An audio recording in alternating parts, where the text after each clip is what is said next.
कि अगर imperfect competition में क्या होता है कि मार्केट पावर जो है वो किसी फर्म के या कुछ फर्म के हाथों में चला जाता है, ठीक है। और जब मार्केट पावर का कहने का मतलब है कि वो मार्केट प्राइस को इन्फ्लुएंस कर सकता है, कि उसको बढ़ा सकता है, घटा सकता है। तो जनरली क्या करता है, जब मार्केट पावर आपके पास आ जाता है, इनका केस ऑफ मोनोपोली, तो वहां पर क्या करता है कि कम क्वांटिटी उत्पादन करता है और हाई प्राइस चार्ज करता है, ठीक है। तो इसके कारण से क्या हो रहा है कि जब फर्म को मोनोपोली पावर मिल जा रहा है या फिर मार्केट पावर मिल जा रहा है, तो इसके दो केस हो जाता है। एक तो प्राइस राइज कर जाता है, राइज करवाता है, और दूसरा जो है वो कम उत्पादन होता है, ठीक है। जब कम उत्पादन होता है तो वो वहां पर इफिशियंसी क्रिएट हो जाता है, क्योंकि उसको डर कम हो जाता है, कंपटीशन कम हो जाता है, ठीक है। वो सिर्फ प्रॉफिट मैक्सिमाइज करना चाहता है, ठीक है। तो ये कैसे होता है कि अगर हम परफेक्ट कंपटीशन की बात करते हैं, तो परफेक्ट कंपटीशन में क्या होता है कि ये मार्केट के अनुसार डिटरमाइन होता है कि प्राइस एंड क्वांटिटी, ठीक है। क्योंकि यहाँ पर कोई भी फर्म मार्केट इन्फ्लुएंसर नहीं होता है कि वो मार्केट को प्राइस को इन्फ्लुएंस कर सके। लेकिन जब इम्परफेक्ट कंपटीशन में आते हैं तो हमारा क्या हो जाता है कि फर्म जो होता है प्राइस मेकर हो जाता है, जिसके कारण उसको उत्पादन करना चाहिए था कितना, इतना, लेकिन वो क्या करता है, हाई प्राइस चार्ज करता है और इतना ही उत्पादन करता है। तो ये एरिया जो हो जाता है यहाँ से यहाँ तक, तो ये अनयूटिलाइज हो जाता है, अनयूटिलाइज हो जाता है। कहने का मतलब इसी को हम लोग इनइफिशियंसी कहते हैं। अपना इफिशियंसी या फिर अपना ऑप्टिमम से कम यूज कर रहा है, और जबकि यहाँ से इतना ये हाई प्राइस चार्ज कर रहा है, ठीक है।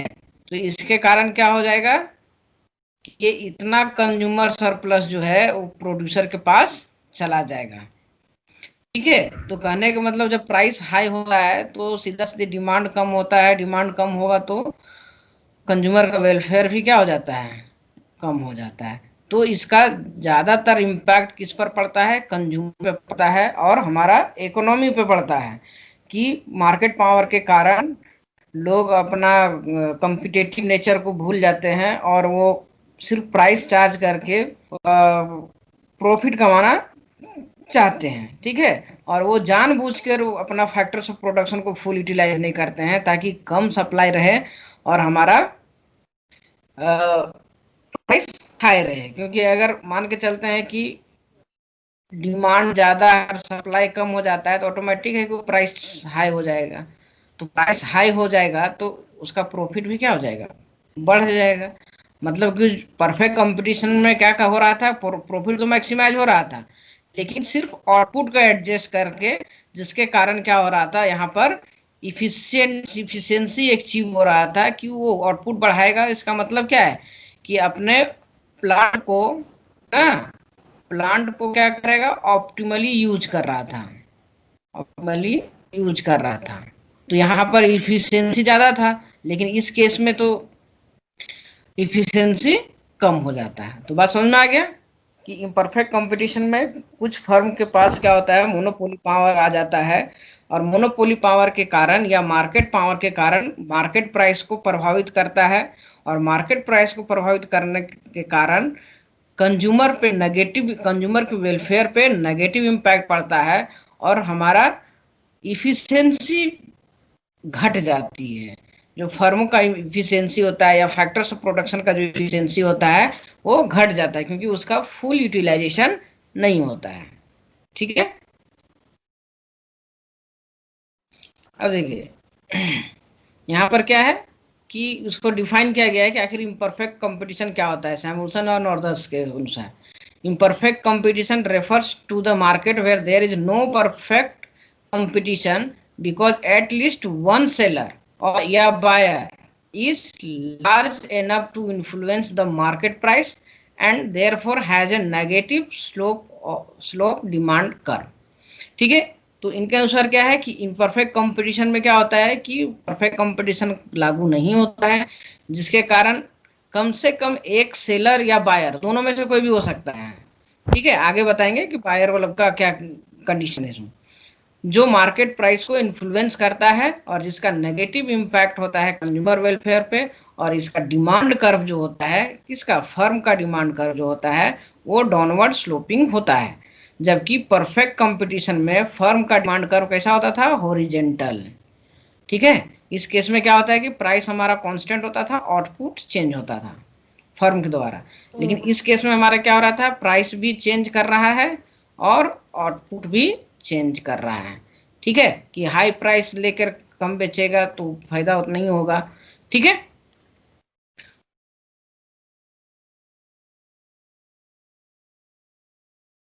सकता है कि प्योर मोनोपोली हो सकता है, या मोनोपोली हो सकता है मोनोपोलिस्टिक हो सकता है, डिओपोली हो सकता है।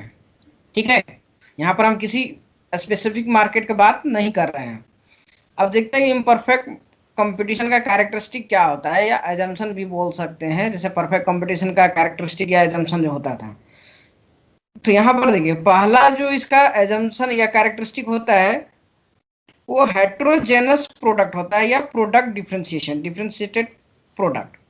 कहने को तो यहाँ पर जो भी फर्म है, जैसे ग्रुप, एक ग्रुप का बात कर रहे हैं कि अगर टूथपेस्ट का कोई प्रोडक्शन कर रहा है तो टूथपेस्ट में कम से कम 20 गो कंपनी है। ठीक है, तो 20 कंपनी क्या करेगा कि अलग अलग तरह का टूथपेस्ट बाजार में लॉन्च करेगा। ठीक है, एक जैसा नहीं होगा, रंग रूप आकार प्रकार कलर जो भी है वो सब में थोड़ा थोड़ा चेंजिंग करेगा। तो यहाँ पर देखिए यूज हो रहा है एक ही रिक्वायरमेंट को पूरा करने के लिए, जैसे टूथपेस्ट, दांत दांत साफ करने के लिए, लेकिन उसमें आपको अलग, किसी में बबूल मिलेगा, कोई मीठा लगेगा, कोई तीता लगेगा, कोई कुछ लगेगा। ठीक है, तो इसी को हम लोग कहते हैं प्रोडक्ट डिफ्रेंशिएशन। ठीक है, या फिर हेट्रोजेनस प्रोडक्ट। जबकि परफेक्ट कंपटीशन में होमोजेनस प्रोडक्ट होता था, और इसमें हमारा क्या हो जाता है, हेट्रोजेनस। ठीक है, दूसरा जो होता है फर्म जो होता है प्राइस मेकर होता है, मेकर्स। ठीक है, कि अपना कंपनी का प्रोडक्ट का माल का कितना प्राइस रखना है ये डिसीजन खुद कौन करता है, सेलर करता है या प्रोड्यूसर करता है। उसके बाद इम्परफेक्ट इंफॉर्मेशन, देखिए प्योर से परफेक्ट करने में एक इंपॉर्टेंट एजम्पशन था जिसका नाम क्या था, परफेक्ट इंफॉर्मेशन। और वो परफेक्ट इंफॉर्मेशन बायर और सेलर दोनों के पास होता था। लेकिन इम्परफेक्ट कंपटीशन में क्या होता है, इंफॉर्मेशन इम्परफेक्ट होता है। इम्परफेक्ट कहने का मतलब कि जो प्रोडक्ट है वो सेलर जान रहा है कि इसके अंदर कमी क्या है और अच्छाई क्या है, लेकिन वो बायर को सही से नहीं बताएगा, बायर को उसका फुल नॉलेज पता नहीं है। जैसे होता है ना, कभी कभी आप ब्रांडेड में भी जाके ठगा जाते हैं, और कभी कभी होता है सस्ता लेकर भी आपको अच्छा लगता है या अच्छा मिल जाता है। तो यहाँ पर कहने का मतलब कि फुल इंफॉर्मेशन मार्केट में अवेलेबल नहीं होता है, ना तो कंज्यूमर के पास होता है और ना ही प्रोड्यूसर के पास होता है। प्रोड्यूसर का कहने का मतलब हो गया कि कि कंज्यूमर कहाँ है, कंज्यूमर का नेचर क्या है, कंज्यूमर बिहेव कैसे करेगा, कौन सा प्रोडक्ट को खरीदेगा। ठीक है, और या उसका दिमाग में क्या चल रहा है, इसके बारे में भी उसको पता नहीं होता है। तो यहाँ पर क्या होता है, lack of information. Imperfect information कहने का मतलब क्या हुआ, लैक ऑफ इंफॉर्मेशन दोनों के पास, किसके बारे में, मार्केट प्रोडक्ट के बारे में। उसके बाद एक नया चीज इसमें इम्परफेक्ट कंपटीशन में जो होता है वो सेलिंग कॉस्ट होता है, जिसको हम लोग बोलते हैं सेलिंग कॉस्ट। किस किस चीज में एराइज होता है, प्रोडक्ट प्रमोशन में, प्रमोशन में कि नया फर्म किसी प्रोडक्ट को लॉन्च कर रहा है, नया प्रोडक्ट का या फिर एग्जिस्टिंग प्रोडक्ट का भी, तो उसमें हेवी मात्रा में क्या करता है, एडवर्टाइजमेंट देता है, एडवर्टाइजमेंट होता है ना। चाहे वो टीवी के द्वारा, प्रिंट मीडिया हो, ठीक है, या फिर हमारा इलेक्ट्रॉनिक मीडिया हो, मीडिया हो। फिर इसके अलावा भी हमारा क्या होता है, सेल्समैन होता है, मैन होता है। पूरा मार्केटिंग स्ट्रेटजी आ जाता है इसमें सेलिंग कॉस्ट में, कि आपका मार्केट मैनेजर आ जाएगा, सेल्स बॉय आ जाएगा। ठीक है, ये सारा चीज आ जाता है। तो अभी जो प्रैक्टिकल वर्ल्ड में ये चीज आम बात है, ये देखा जाता है, ठीक है, कि अपने प्रोडक्ट को पॉपुलराइज करने के लिए या नीडी कंज्यूमर के पास पहुंचाने के लिए एडवर्टाइजमेंट का सहारा लिया जाता है, ताकि ज्यादा से ज्यादा लोग अवेयर हो हमारे प्रोडक्ट के बारे में और उससे अट्रैक्ट हो और वो खरीदें, ठीक है। और दूसरा जो होता है बैरियर टू एंट्री, मतलब कि नई फर्म का बैरियर होता है, बैरियर ऑफ न्यू फर्म। देखिए पूरा बैरियर नहीं होता है, लेकिन हाँ बैरियर होता है, बैरियर ऑफ न्यू फर्म, ठीक है, कि आसानी से कोई फर्म एंट्री नहीं कर सकता है। जैसे कि अभी हम लोग देख सकते हैं कि अब मान लीजिए टेलीकॉम कंपनी में अगर कोई नया आना चाहता है तो उसको डायरेक्टली इनडायरेक्टली जियो से क्या करना होगा, कंपटीशन करना होगा। तो अब इसके जैसा सस्ता चीप एंड बेस्ट, ठीक है, अगर लाएगा तभी ना कर सकता है। तो यहाँ पर एंट्री तो हो सकता है, पॉसिबल है, लेकिन आसानी से नहीं हो सकता है, उसमें बैरियर होता है, ठीक है। अब देखिए हम लोग मार्केट को क्लासिफिकेशन किस किस आधार पे करते हैं, ठीक है, क्लासिफिकेशन ऑफ मार्केट की कौन सा मार्केट क्या होगा, किसको हम परफेक्ट कहेंगे कि इम्परफेक्ट कहेंगे, इम्परफेक्ट में भी और सारा क्राइटेरिया है। तो सबसे पहला जो होता है सब्स्टिट्यूटेबिलिटी ऑफ प्रोडक्ट क्राइटेरिया। तो मार्केट को डिवाइड करने के पीछे सबसे पहला जो कारण होता है कि जो सेम प्रोडक्ट है वो दोनों के बीच सब्स्टिट्यूशन कितना है, प्रतिस्थापन कितना है। जैसे कि अगर हम परफेक्ट कंपटीशन में अगर हम देखते थे तो वहां पर क्या होता था कि जितने भी फर्म है सब हमारा होमोजेनस प्रोडक्ट उत्पादन कर रहा था, और होमोजेनस प्रोडक्ट का जो सब्स्टिट्यूटेबिलिटी है ना, वो हमारा क्या होता था, इंफिनिटिव होता था, ठीक है, मतलब कि परफेक्ट सब्स्टिट्यूशन पाया जाता था, सब्स्टिट्यूशन। लेकिन यही अगर हेट्रोजेनस है, अगर हेट्रोजेनस प्रोडक्ट है तो यहां पर हमारा क्लोज सब्स्टिट्यूट मिलेगा, परफेक्ट सब्स्टिट्यूट नहीं मिलेगा, क्लोज सब्स्टिट्यूट, ठीक है। तो परफेक्ट कंपटीशन में हमारा क्या होता है, परफेक्ट सब्स्टिट्यूशन, और इम्परफेक्ट कंपटीशन में क्या होता है, हमारा क्लोज सब्स्टिट्यूट होता है, ठीक है। उसके बाद होता है इंटरडिपेंडेंसी, ठीक है, कि फर्म जो है आपस में कितना निर्भर है एक दूसरे से, या उसी को हम लोग कहते हैं रिएक्शन ऑफ कंपटीशन। जैसे कि अगर हम बात करें कि जीरो इंटरडिपेंडेंसी, जो आगे यहाँ पर हम ग्राफ में बताएंगे, जीरो इंटरडिपेंडेंसी कहने का मतलब फर्मों के बीच कोई निर्भरता नहीं है। तो ऐसा परफेक्ट कंपटीशन में था कि एक का डिसीजन दूसरे का डिसीजन को इन्फ्लुएंस नहीं करता है, सब अपना अपना जो मार्केट प्राइस है उसी को फॉलो कर रहा है, ठीक है। तो इंटरडिपेंडेंसी करने का मतलब हो गया कि फर्मों के बीच, जैसे टूथपेस्ट कंपनी है तो एक कंपनी का डिसीजन दूसरे कंपनी को किस तरह से इफेक्ट करता है, तो हेट्रोजेनस रहेगा तो करेगा, ठीक है। या फिर यहाँ पर अगर नंबर ऑफ फर्म के आधार पर भी होता है कि परफेक्ट कंपटीशन में होता है, अगर होमोजेनस प्रोडक्ट है तो कोई इंटरडिपेंडेंसी नहीं है। लेकिन अगर इम्परफेक्ट कंपटीशन में अगर हम आते हैं तो एक फर्म का डिसीजन दूसरे फर्म को डिसीजन को इम्पैक्ट करता है। जैसे कि अगर हम मान के चलते हैं कि जियो का ही उदाहरण ले ले, अगर जियो ज्यादा चलेगा तो एयरटेल कम चलेगा, तो इसका स्ट्रेटजी जो है इसको इन्फ्लुएंस करेगा। अगर ये इससे कुछ तगड़ा स्ट्रेटजी ले आएगा तो इस पर इम्पैक्ट डालेगा। तो कहने का मतलब ये दोनों आपस में इंटरलिंक है। उसी तरह से टूथपेस्ट कंपनी है या फिर कोई भी शॉप कंपनी है या फिर कंप्यूटर कंपनी है, तो अगर एक कंप्यूटर कंपनी अच्छा चीप एंड बेस्ट लॉन्च कर देगा तो अदर का मार्केट जो क्या होता है कि कम हो जाएगा या फिर उसको लॉस होगा, ठीक है। तो यहाँ पर कहने का मतलब कि इंटरडिपेंडेंसी के आधार पे भी हम मार्केट को कैटेगराइज करते हैं, ठीक है। इससे तो सभी आ जाता है। दूसरा होता है नंबर ऑफ फर्म, ठीक है। अगर लार्ज नंबर ऑफ है तो लार्ज बायर एंड सेलर है, या लार्ज नंबर ऑफ फर्म है तो परफेक्ट कंपटीशन हो जाएगा, ठीक है। अगर एक है तो मोनोपोली हो जाएगा, दो है तो डिओपोली हो जाएगा, अगर कुछ है तो ओलिगोपोली हो जाएगा। अब देखिए large number of buyer and seller with homogeneous product, तो ये परफेक्ट कंपटीशन हो जाएगा। अगर large number of buyer and seller with heterogeneous product, तो ये हमारा इम्परफेक्ट या मोनोपोलिस्टिक हो जाएगा। ठीक है। अब उसी तरह से हम लोग नेक्स्ट जो देखते हैं category degree of product differentiation.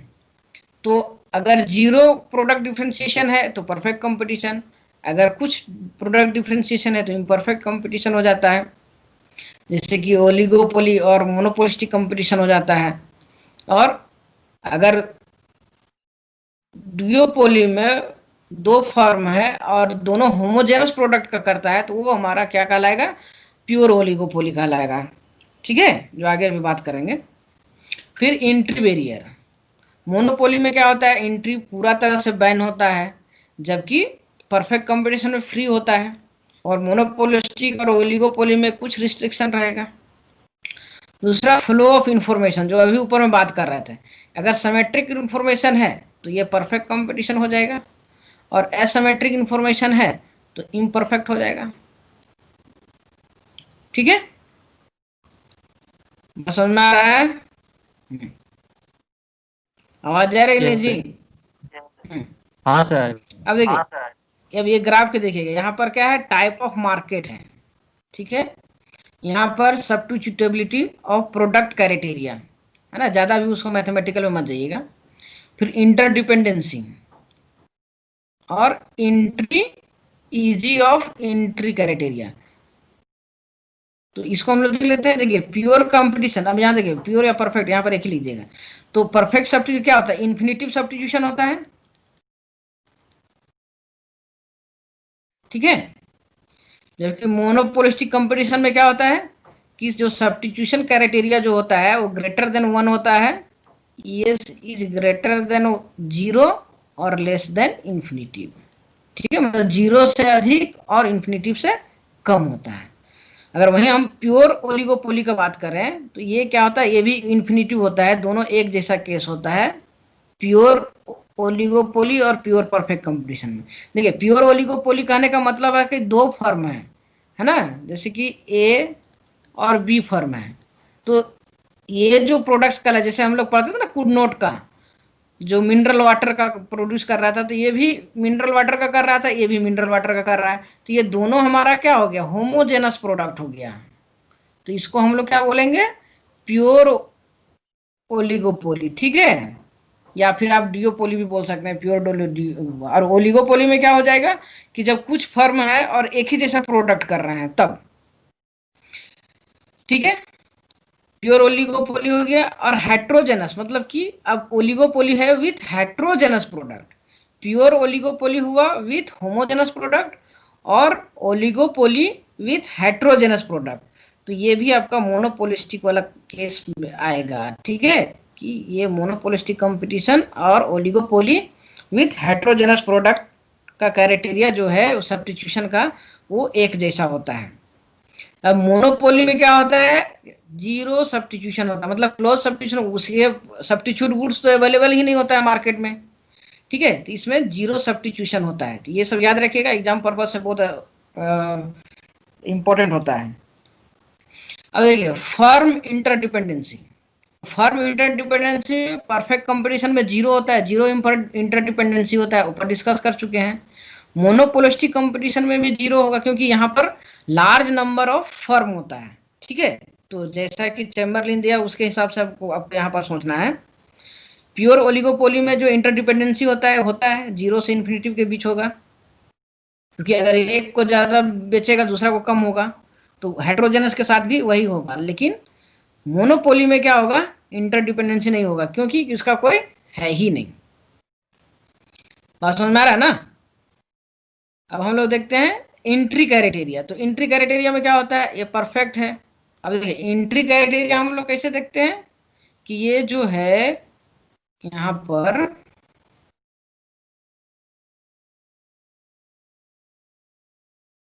देखते हैं, तो ये क्या बता रहा है, P A minus P C बटा पी सी, है ना।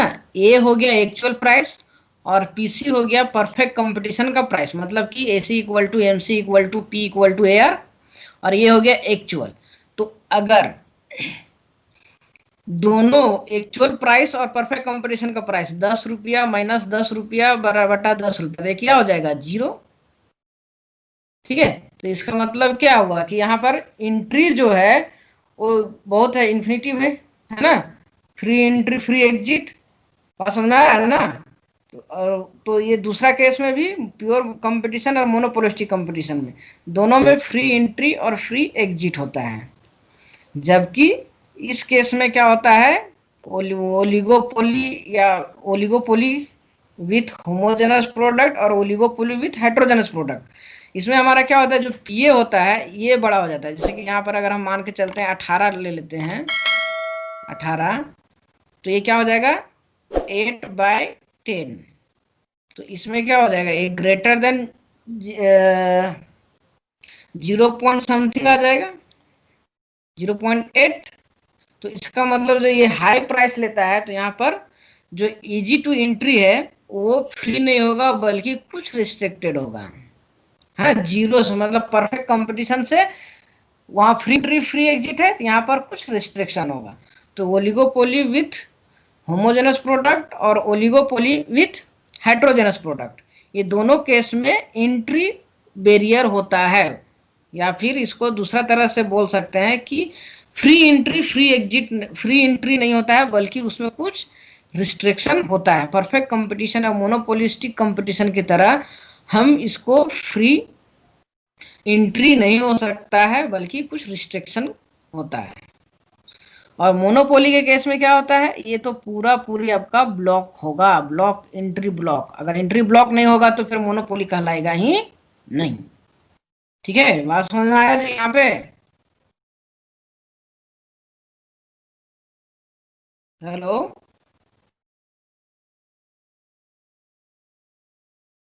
हेलो, हाँ सर। बात समझ में आ रहा है? हाँ सर। कहीं पे कोई दिक्कत? सर कुछ तो समझ में आया, कुछ तो नहीं आया।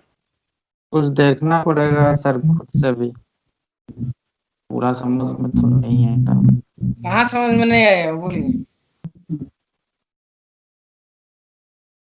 Free entry free exit sir, मतलब किस पर्पस पर आप बोल रहे हैं कि ये देखिए, मार्केट में? इसलिए ना कि अगर मान के चलते हैं जो फर्म का एक्चुअल प्राइस है, ठीक है,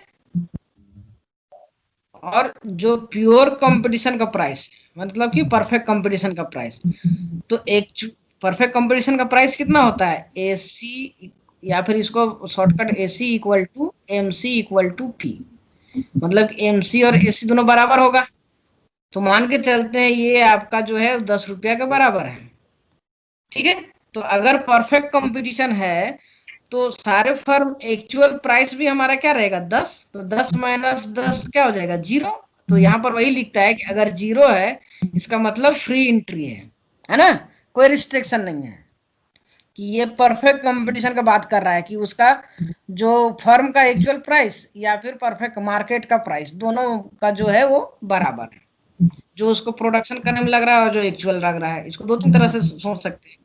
लेकिन मोनोपोली के केस में, इम्परफेक्ट कंपटीशन के केस में क्या होता है कि प्राइस जो होता है एक्चुअल प्राइस और कॉस्ट दोनों में अलग अलग होता है। कि एआर जो होता है, एआर जो होता है वो हमेशा एसी से बड़ा होता है, ठीक है।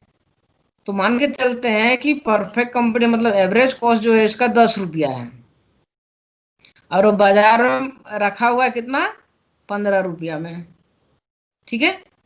तो अब इसका डिफरेंस कितना है, एक्चुअल प्राइस और परफेक्ट कंपटीशन का प्राइस में डिफरेंस कितना है 5 रुपया के बराबर है, ठीक है। तो इसका मतलब क्या है कि अगर एक्चुअल प्राइस और कंपिटेटिव प्राइस में अंतर अगर होता है तो इसका मतलब कि वहां पर एंट्री बैरियर है, मतलब कुछ हद तक एंट्री बैरियर है। वो परफेक्ट कंपटीशन का सिचुएशन नहीं है बल्कि इम्परफेक्ट कंपटीशन का सिचुएशन है। और इम्परफेक्ट कंपटीशन में किसका हो सकता है, ओलिगोपोली का, ठीक है। क्योंकि मोनोपोलिस्टिक में large number of buyer and seller है तो free entry free exit, monopoly में एंट्री एकदम बैरियर ही होता है। बात समझ में आ गया?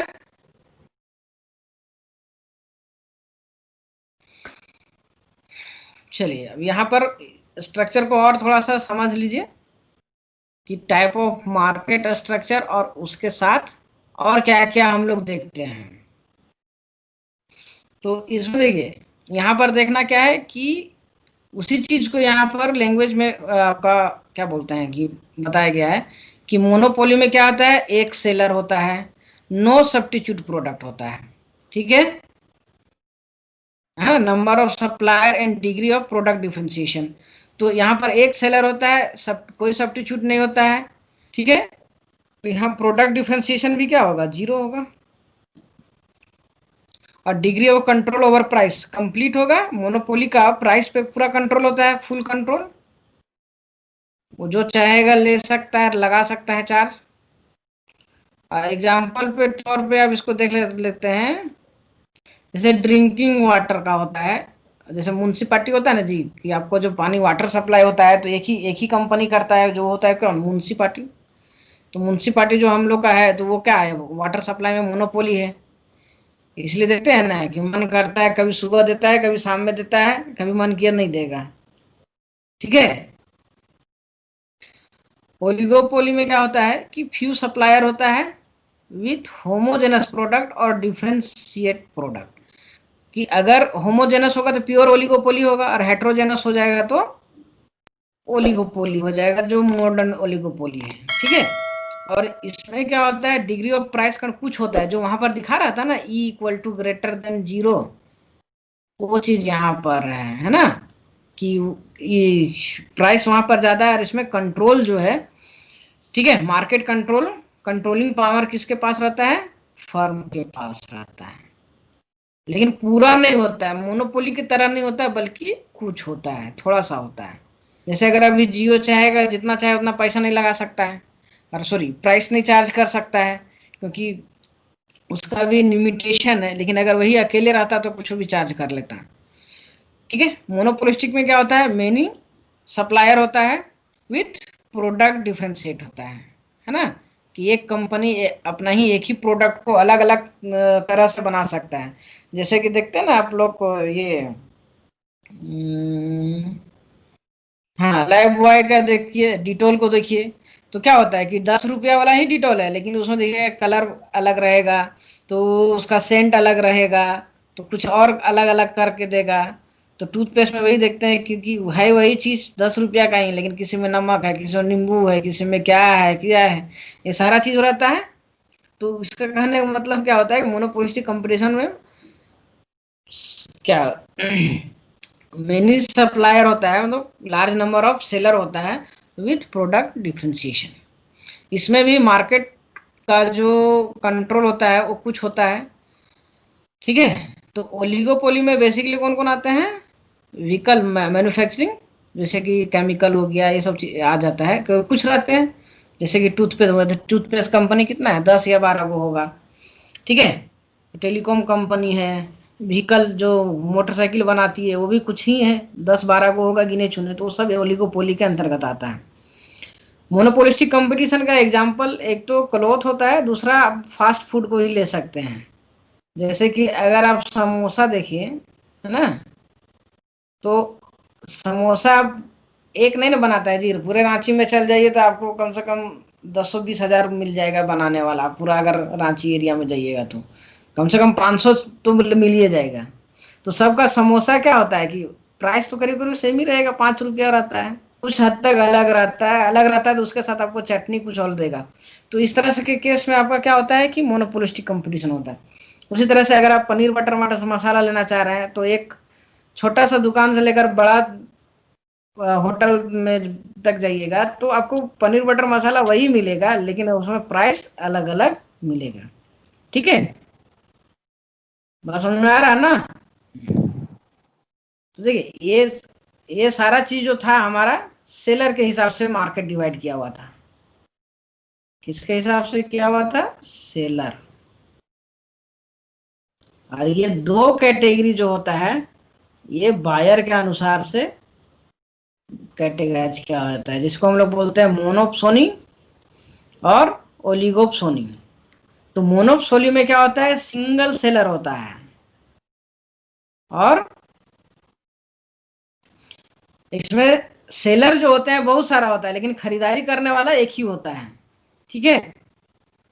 और इसका जो सेलर का मार्केट पे पूरा कंट्रोल होता है, कंप्लीट मोनोपोली में, ठीक है। तो इस केस में होता है हमारा पब्लिक वर्क, जो गवर्नमेंट करती है कि अगर कहीं पे जैसे कि इलेक्ट्रिसिटी प्रोड्यूस करना, नहीं अभी तो वैसा अभी कोई एग्जैक्ट एग्जांपल नहीं होता है पब्लिक वर्क के लिए, क्योंकि अभी तो पब्लिक पीपी मॉडल चलता है, पब्लिक प्राइवेट पार्टनरशिप, है ना। लेकिन कुछ हद तक जैसे कि लाइसेंस देना है ना, नहीं लाइसेंस नहीं होगा प्लीज को, जैसे कि आप देख सकते हैं रेलवे, तो अगर कोई रेलवे का सामान बनाता है तो बनाने वाला तो बहुत सारा कंपनी हो सकता है, लेकिन खरीदने वाला कौन होगा, एक ही रेलवे, ठीक है। तो इस तरह के केस में आ जाता है, तो रेलवे यहाँ पर क्या हो जाएगा, मोनोपोली हो जाएगा, और जितना भी उसका जो बना रहा है, ठीक है, सब सेलर बनती सेलर जो है वो यहाँ पर उसका जो कंट्रोल होगा मार्केट में वो कम होगा, लेकिन यहाँ पर जो बायर है उसका ज्यादा होगा। ओलिगोपोली में उसी तरह होगा कि कोई ऐसा प्रोडक्ट जिसका कुछ ही बायर हो सके होता हो, है ना, इसमें सिंगल हो, इसमें तो जब कुछ आ जाएगा, है ना, मोनो जब सिंगल रहेगा तो कंप्लीट होगा, और कुछ होगा तो सम होगा, मतलब कि मार्केट पे कुछ इन्फ्लुएंस होता है, ठीक है। तो ये चीज बता दिए कि मोनोपोलिस्टिक कंपटीशन में क्या होता है, मोनोपोली में क्या होता है। अब देखिए नेचुरल मोनोपोली आप बोल रहे थे ना, तो नेचुरल मोनोपोली में क्या होता है कि मार्केट का वैसा सिचुएशन होता है जहां पर केवल सिंगल फर्म ही एग्जिस्ट कर सकता है ना। There can also exist the case of natural monopoly in which is cheaper for a single firm, है ना, कि अगर एक फर्म रहेगा तो वो चीपर होगा, चीप एंड बेस्ट होगा, लेकिन जैसे दो या मोर देन वन होगा तो वो वहां पर कंपटीशन होगा या फिर ओवर एक्सप्लोटेशन होगा नेचुरल रिसोर्सेज का या रिसोर्सेज का, ठीक है। तो इस केस में क्या होता है नेचुरल मोनोपोली की केवल एक ही फर्म प्रॉपर वे में एग्जिस्ट कर सकता है, ठीक है। कौन क्या कर रहे हो,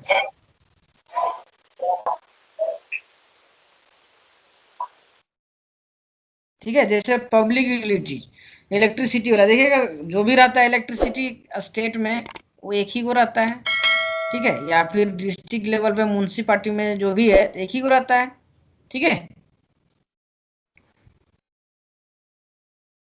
ये ओलिगोपोली हो गया, जो भी बताएं प्योर और परफेक्ट, या ओलिगोपोली जो भी है। डिओपोली इसी का स्पेशल केस है, ओलिगोपोली का ही बता चुके हैं, नॉन कोलिसिव का पार्ट है, जिसमें ओनली टू फर्म ही रहेगा। अगर दोनों फर्म होमोजेनस प्रोडक्ट होगा तो प्योर डिओपोली हो जाएगा, अगर हेट्रोजेनस होगा तो डिओपोली होगा, ठीक है। मोनोपोली बता चुके हैं कि मार्केट का वैसा सिचुएशन जिसमें सिंगल सेलर होगा, अरे सॉरी सिंगल बायर होगा,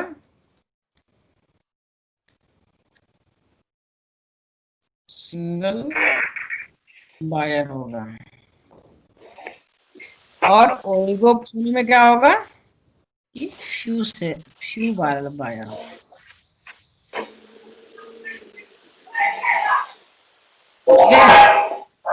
और